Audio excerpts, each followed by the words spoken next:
Alrighty folks, welcome back to Miller RC, and I was browsing my video list on my channel and I came across the first videos I've ever made of this plane here. And in case any of y'all don't know, this is the Extreme Flight Laser 60-inch version 2. And I noticed my first videos I made on this plane were dated all the way back 4 years ago. So I've had this airframe apparently for 4 years.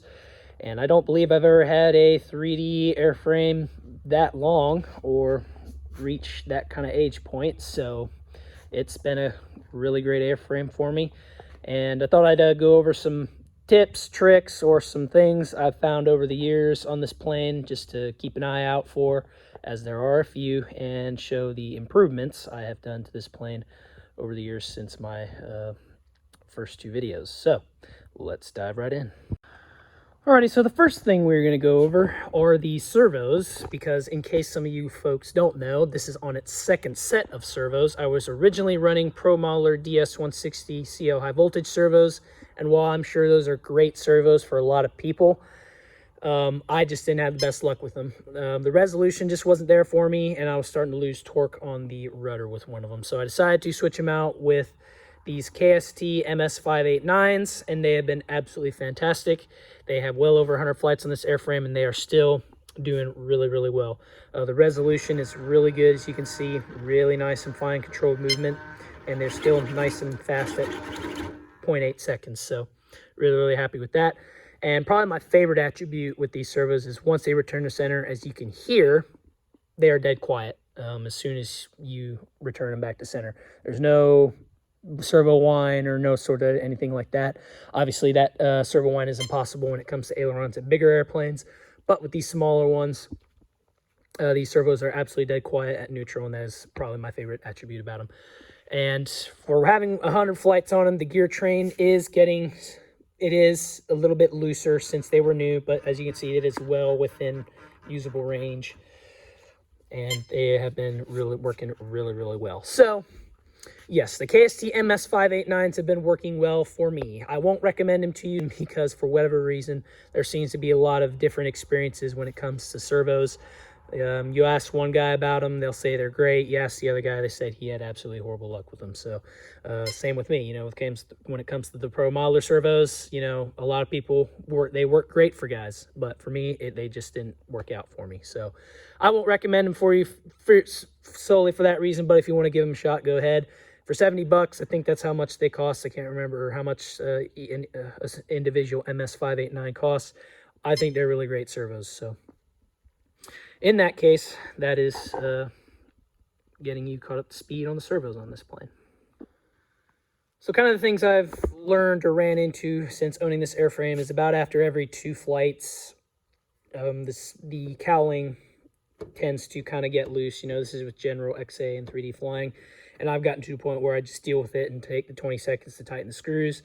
Obviously, maybe some people won't like that, and all I could say is maybe just get some bigger panhead screws. Maybe that would help with the grip.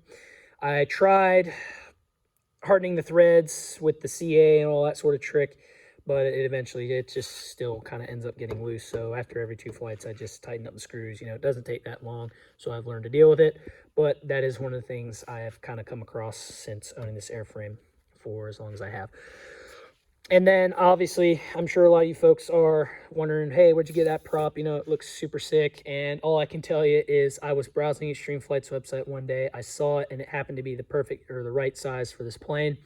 Then the next time I looked, it was totally gone. So I really, unfortunately, don't have a source for this prop for you guys, but I can tell you it has been a great prop for me. I have not noticed any sort of performance drop. I think I originally was running a Falcon 16-7. That was my first prop before I changed to this, and it has been absolutely perfect. I haven't noticed a performance drop or difference or gain. It's just been, you know, absolutely pretty much exactly the same.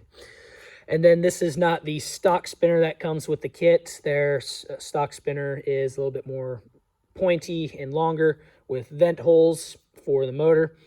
And that spinner, I'm sure, works great, but I prefer the look of the Elite series on this plane, so I went ahead and went with whatever size it is. I'm not exactly sure. I can't remember if it was 52 or 57, but I'm just running their red Elite series spinner, and to me it looks slightly better than the more aggressive one, but in any case, that is kind of the deal with the cowl, prop, and spinner.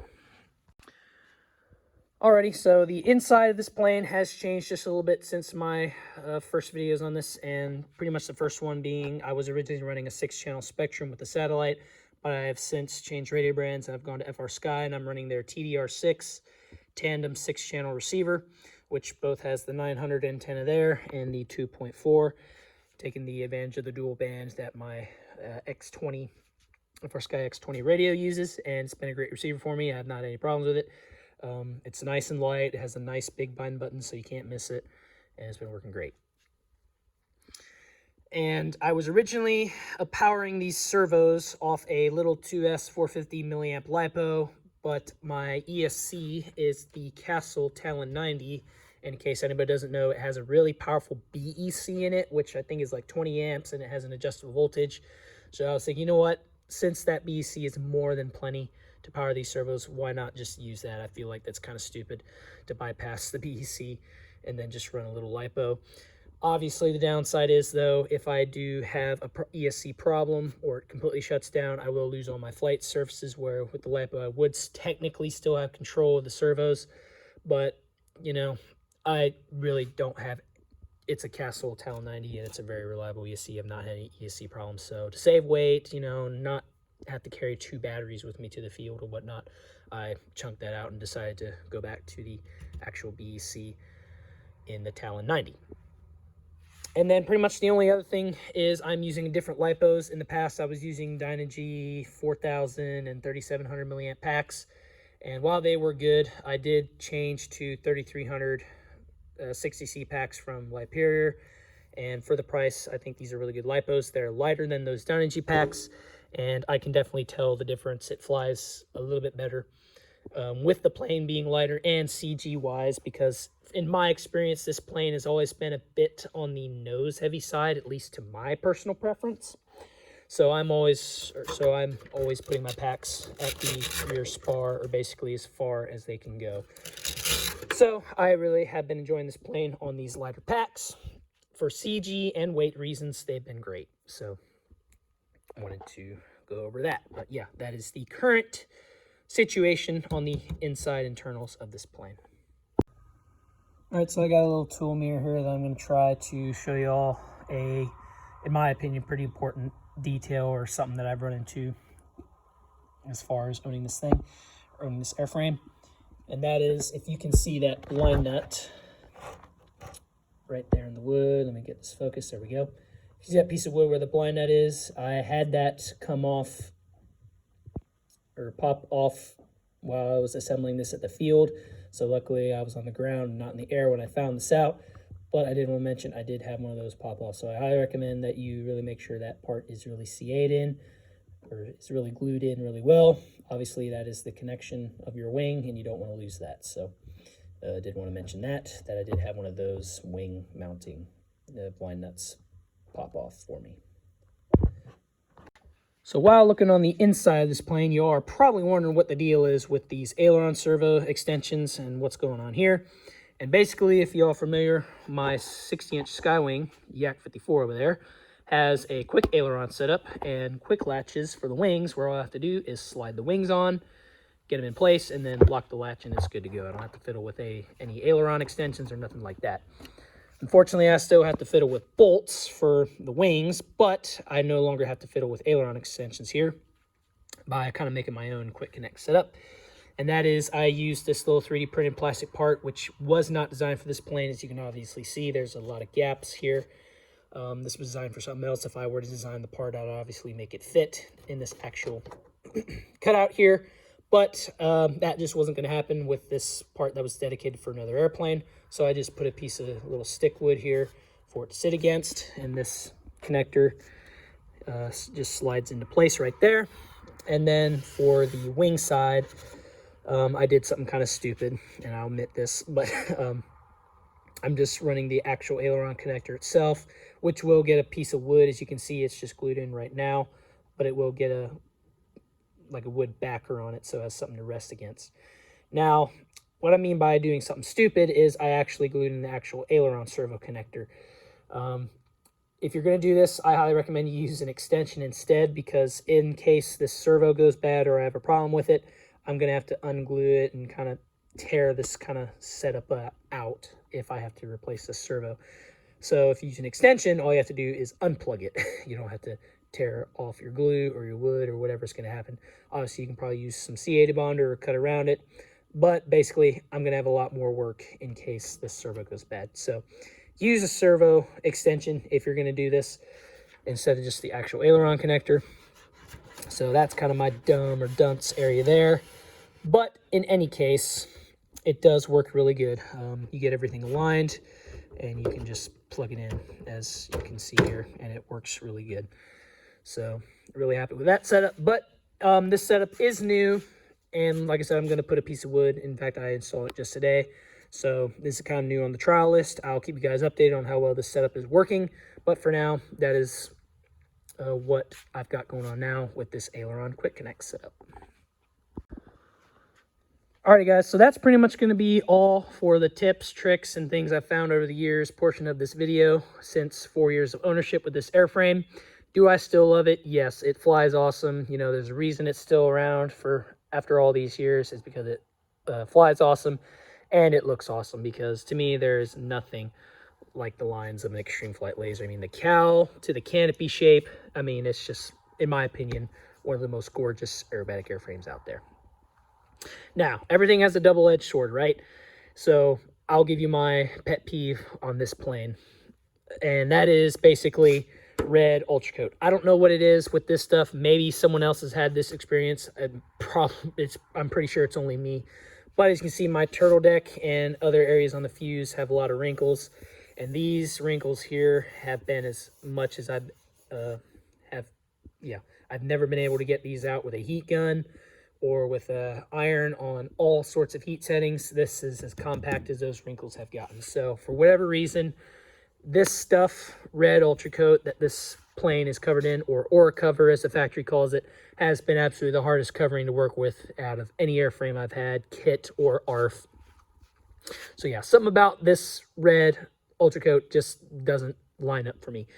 I have considered multiple times recovering it in the Value Hobby New cover that I've gotten, that 4-star over there, in either the same color or maybe a different scheme. So if you guys want to see something like that, maybe a whole recover on an airframe like this, let me know, and we can probably make that happen. So the only other thing is, this is the version 2 airframe, which uses the wing bolts to hold the wings on here, but the version 3 that they sell now just has the quick wing release. I don't even think you can buy the version 2 of this anymore on Extreme Flight. But to my knowledge, that is the only difference between the version 2 and the V3. It still has the G10 composite construction, or well, I say G10, but it's just fiberglass painted to look like carbon fiber. But in any case, that is pretty much the only difference between this version 2 and the version 3. And then pretty much my last thing for you guys is really be easy on the canopy on this plane, because if you drop it or anything like that, you can see the plastic here can really easily crack. I've got one crack there and then a crack here. So these canopies can be pretty brittle or break easily, at least the plastic edges. But this canopy is still working great. As you see, I've got rub marks, you know, general wear. It shows you how old this airframe is. It's definitely has its use, but you can still tab it in, and I don't even have to pull back on the tab. I can just push it down and it's locked in. So I don't know how that works, but in any case, that's how it looks. Or I really like that side of this airplane, is I don't have to pull the tab back. It locks in by its own, and it just looks freaking sharp as always. Love the canopy on the laser. But in any case, that is the tips, tricks, and general maintenance areas or things I found this airframe after owning it for 4 years. So now let's get to the best part. Let's go fly. Alrighty folks, we're out here at the flying field with the 60-inch laser, and wind conditions are pretty well. I think it's about 40 something degrees. Pretty cool out here today. Wind is very oddly out of the west, or yeah, east, sorry. Yeah, out of the east. So kind of got some crosswinds. I don't know if I'd take my warbirds up in this wind, but these things are pretty easy to land, so I think we'll be good to go. We're also going to be testing out a new camera. This is going to be shot on a GoPro Hero 11 Black on a wide lens setting, so we're going to give that a shot. But in any case, let's get powered on and start flying. Alrighty, we have got a plane plugged in, we're powered on, so we are now ready to go. So, middle rates, see what happens.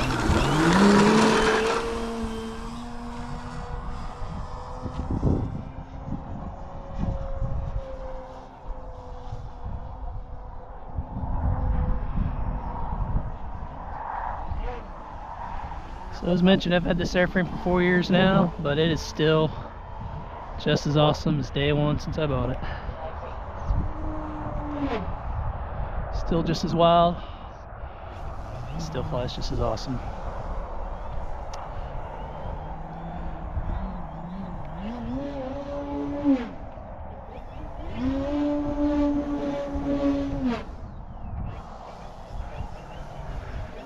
Plenty of aileron, tail control authority. I mean, it's a great 3D airplane. Extreme Flight did their homework, and it is just awesome.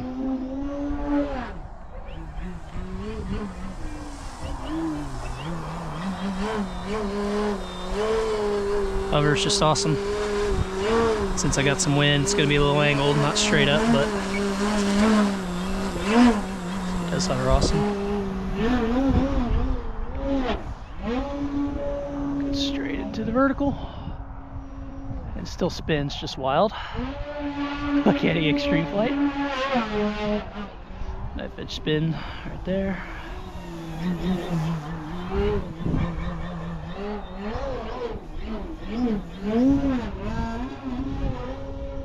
And definitely feels a little bit lighter with the 3300 that I'm running now instead of the 4000 that I had on it originally.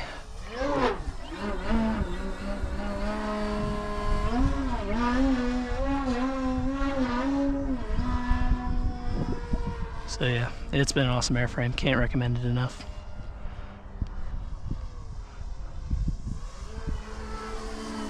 And still does really well in the precision area. I know it comes from Extreme Flight and they're not known really for the precision aspect of things, but she can draw some pretty straight lines. My favorite moves to do with it, in fact, is a full roll circle across the field. Not sure what the name is, but I'll start level. Here, do a full roll, going in a circle. And it does this maneuver really well. A little higher than when I started, but not too bad. Crankshaft's just fine. If you do it right. Unfortunately, I didn't. But that's okay.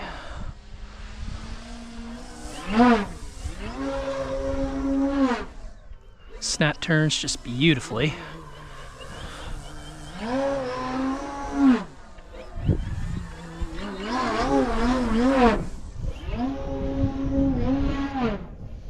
Man, it just snap turns so awesome and quick.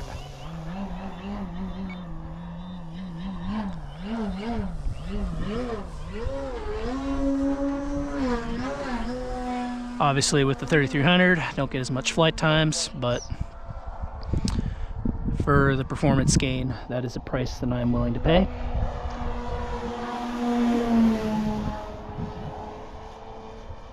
And it's just awesome. So, doesn't high alpha knife edge quite as good as my Skywing Yak 54, but it's no slouch.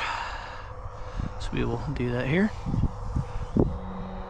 Still gets the nose up pretty high and not as slow, but that's about as high as you can get it before it starts getting a little I wouldn't say uncontrollable, but you know, starts to couple pretty bad.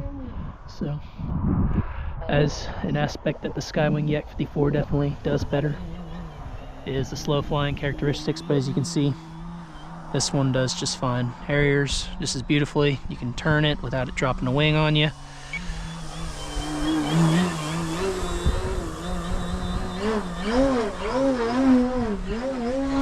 And still looks absolutely awesome.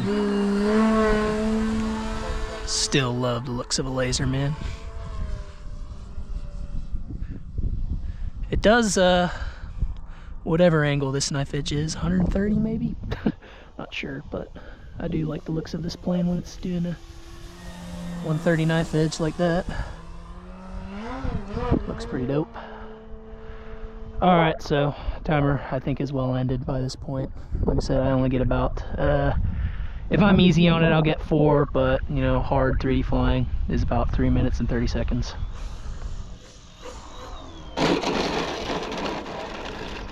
But in any case, super easy to land even in this cross one we got today, and it's been awesome. So